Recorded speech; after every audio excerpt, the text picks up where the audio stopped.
this lesson, we're going to take a look at the Quix integration, what that is and why it's important. Now, I don't want to get too technical, but in a nutshell, integration allows you to integrate different third-party components from Joomla that allows you to add more features, capabilities, and other things that you can incorporate in your website. So what these guys have done is they have done a phenomenal job to allow you to incorporate, let's say, Virtual Mart or Hiker Shop or the Zoo.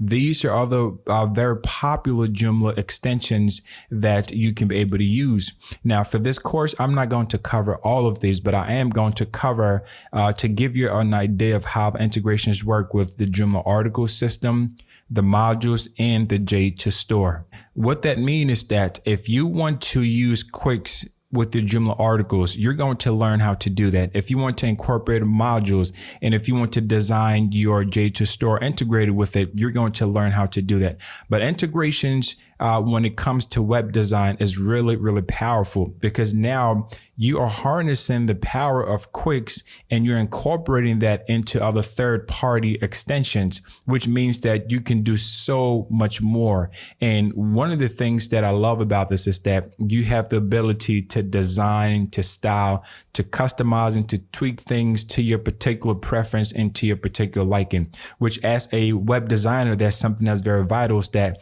whether you're working a project for yourself or for your clients, they have some specifications where maybe they want to move things here. They want to put this here. That's what Quix has done with this other extension. So if you don't have these, you can definitely, the K2, this is free. Virtual Mart is free. Hiker Shop is paid. Zoo is paid. Digicom, they have a free and a paid version. And then the Jew directory is paid. Easy Blog to create blogs is paid. And then the J2Store, they have a free and a pro version. So in the next lessons, we're going to take a look at how all this come together. So let's get to the next lesson.